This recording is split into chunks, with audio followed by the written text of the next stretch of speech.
ఈరోజు చాలా మంచి రోజు. మహాభక్తుడు కనకదాస్ గారి జయంతి. అంతేకాదు కనకదాస్ గారి జయంతిని ఏకంగా ప్రభుత్వ పండగగా ఈరోజు నుంచి మనం నిర్వహించుకుంటాం జరుగుతుంది. ఈరోజు పెద్ద ఎత్తున కనకదాస్ గారి విగ్రహం కూడా మన ఆవిష్కరణ చేసుకుంటాం కూడా నాకు చాలా చాలా ఆనందంగా ఉంది. ఇది కేవలం ఒక కార్యక్రమం కాదు, 3 కార్యక్రమాలు ఈరోజు మనం నిర్వహించుకుంటాం జరుగుతుంది. కనకదాస్ గారు ఆయన రాసిన గొప్ప పాటలతో ఏకంగా కృష్ణుని కూడా తన వైపుని తిప్పుకున్నారు. ప్రజల్లో ఏకంగా దైవ భక్తిని పెంచారు మన కనకదాసు గారు. ప్రజల్లో చైతన్యం తీసుకొచ్చారు. ఏకంగా ఆయన జీవితాన్నే ప్రజల కోసం అంకితం చేస్తాం జరిగింది. చిన్న వయసులో అద్భుతంగా చదివి సైన్యంలో చేరి ఏకంగా యుద్ధాల్లో కూడా ఆయన పాల్గొనటం జరిగింది. దాని తర్వాత భక్తికి ప్రజలకి ఆయన అహర్నిశలు సేవ చేస్తాం జరిగింది. ఒకరోజు కనకదాసు గారి గురువు నీకు మోక్షం పొందాలా లేదా అని అడిగినప్పుడు ఆయన ఒక్క మాటే చెప్పారు, ఏ రోజైతే మనకి అహంకారం తగ్గుతుందో ఆ రోజే మనకి మోక్షం దొరుకుతుందని చెప్పిన గొప్ప వ్యక్తి కనకదాసు గారు. కనకదాసు గారి జీవితం మనందరికి ఒక స్ఫూర్తి. ఆయన చూపించిన మార్గం సమాజానికి ఒక ఆదర్శంగా నిలబడుతుంది. ఉమ్మడి అనంతపూర్ జిల్లాకి మా కుటుంబం చాలా రుణపడి ఉంటుంది. విశ్వవిఖ్యాత నట సార్వభౌమ స్వర్గశ్రీ నందమూరి తారక రామారావు గారిని 3 సార్లు గెలిపించి శాసనసభకు పంపించింది అనంతపురం జిల్లా. నా మామ నందమూరి హరికృష్ణ గారిని ఒక్కసారి గెలిపించి శాసనసభకి పంపించిన పుణ్యభూమి అనంతపురం జిల్లా. ఇంకొక మామ కూతురిచ్చిన మామ నా ఒక్కడికే ముద్దుల మామయ్య మీ అందరి బాలయ్య అని కూడా 3 సార్లు హ్యాట్రిక్ గా గెలిపించి శాసనసభకి పంపించిన గొప్ప నేల అనంతపురం నేల. ఈ నేలకి మేము ఎంత చేసినా తక్కువే. మా జీవితాంతం మీకు రుణపడి ఉంటామని ఈ సభాముఖంగా మీ లోకేష్ మీకు హామీ ఇస్తున్నారు.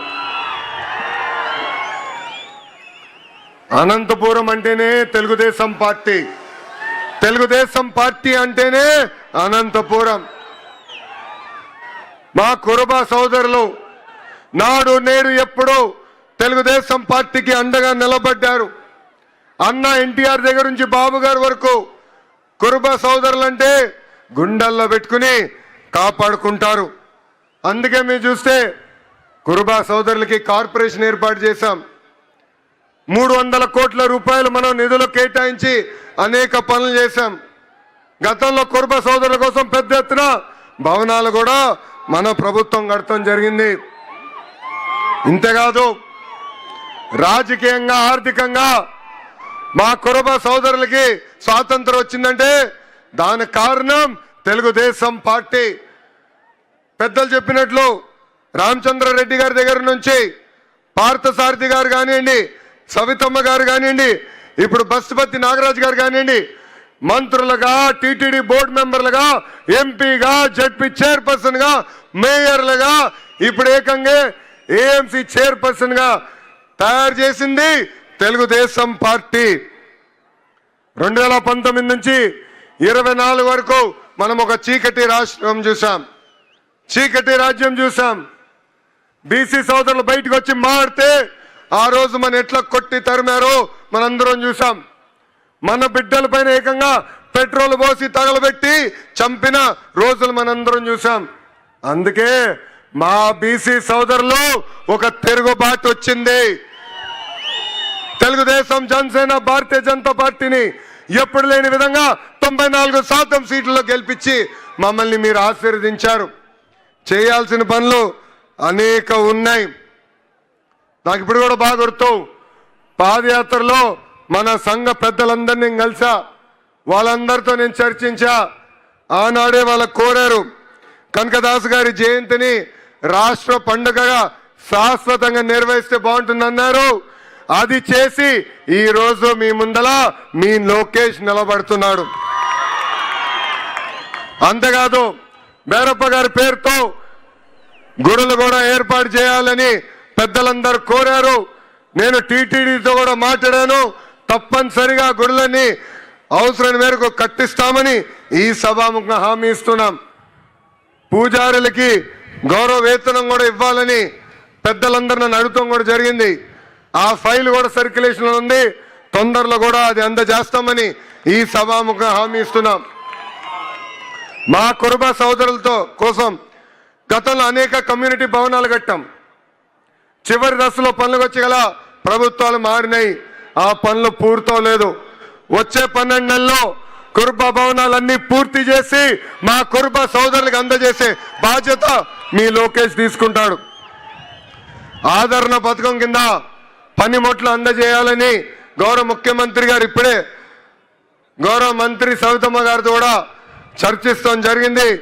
ఆ కార్యక్రమం కూడా ముందలు తీసుకెళ్తాం. కురుబ సోదరులకి ఇన్సూరెన్స్ కార్యక్రమం కూడా చేస్తే బాగుంటుందని పెద్దలు గతంలో కోరారు. అదేవిధంగా గొర్రెలకి మేత కానివ్వండి, మందులు కానివ్వండి, షెడ్లు కూడా ఏర్పాటు చేస్తే బాగుంటుందని కోరారు. నాకు అన్న సమానమైన నా పవనన్న కూడా పంచాయతీరాజ్ గ్రామీణాభివృద్ధి శాఖ మంత్రిగా ఉన్నారు. ఏకంగా ఆవుల కోసం ప్రత్యేకంగా షెడ్లు కూడా ఆయన ఏర్పాటు చేస్తున్నారు. తప్పనిసరిగా మా కురుబ సోదరులకు అవసరమైన మేరకు షెడ్లు కూడా ఏర్పాటు చేసే విధంగా మా అన్నతో నేను మాట్లాడి చేస్తానని ఈ సభాముఖం మీ అందరికి నేను హామీ ఇస్తున్నా. ఇప్పుడే పెద్దలు సురేందర్ బాబు గారు మాట్లాడుతూ నన్ను ఒక విషయం అడిగారు. భైరవ్ తిప్ప ప్రాజెక్ట్ పూర్తి చేస్తే బాగుంటుందని కోరారు.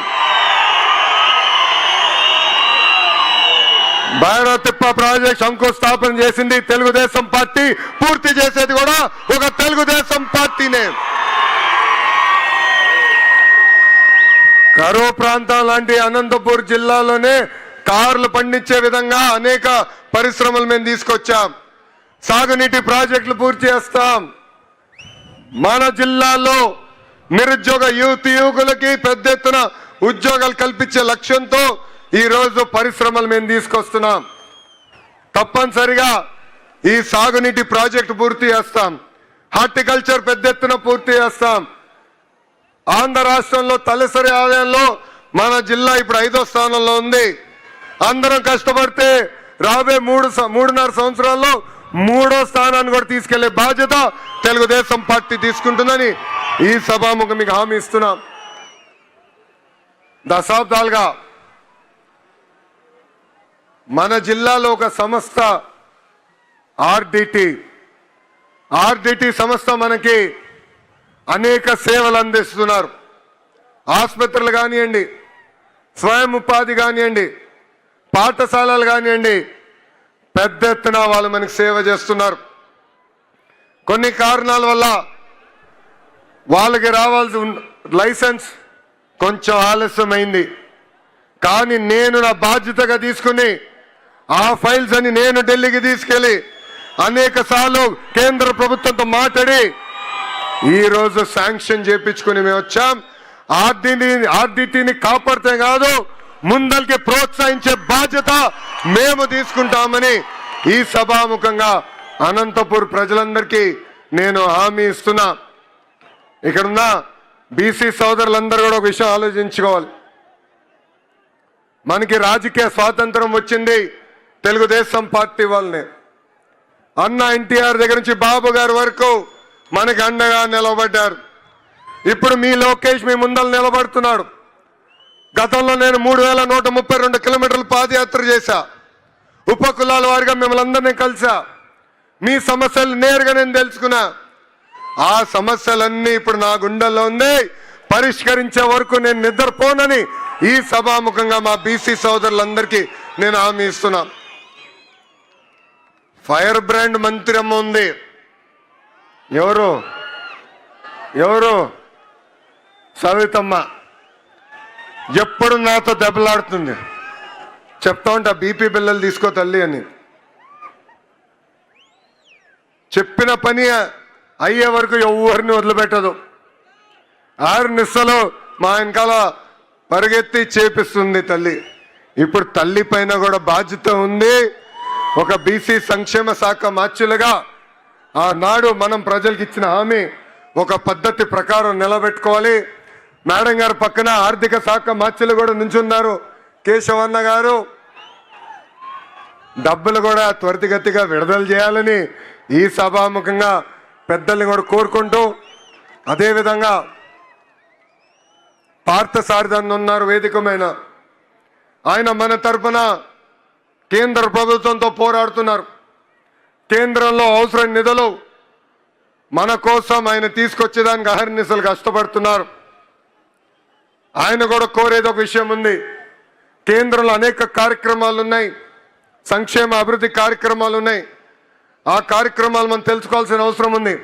ఆ కార్యక్రమాలు మన కురుబ సోదరుల్ని అనుసంధానం చేసి ముందరికి తీసుకెళ్దామని ఈ సభాముఖంగా ఆయన కూడా కోరుకుంటూ, వేదికమైన ఉన్న ఇతర పెద్దలందరికీ పేరు పేరు నా హృదయపూర్వక నమస్కారాలు తెలుపుకుంటూ, నాకు ఇంత ఘన స్వాగతం పలికిన మా కురుబ సోదరుల్ని నేను మరవను. మిమ్మల్ని నా గుండెల్లో పెట్టుకుంటా, మీ కురుబ సోదరుడుగానే ముందలు నడుస్తానని ఈ సభాముఖం మీ అందరికి నేను హామీ ఇస్తూ మీ అందరి దగ్గర నుంచి సెలవు తీసుకుంటున్నా. జోహార్ అన్న ఎన్టీఆర్, జోహార్ అన్న ఎన్టీఆర్. చంద్రబాబు నాయుడు గారి నాయకత్వం, చంద్రబాబు నాయుడు గారి నాయకత్వం, పవన్ అన్న నాయకత్వం, పవన్ అన్న నాయకత్వం. జై కురుబా, జై కురుబా. అందరికీ నమస్కారం.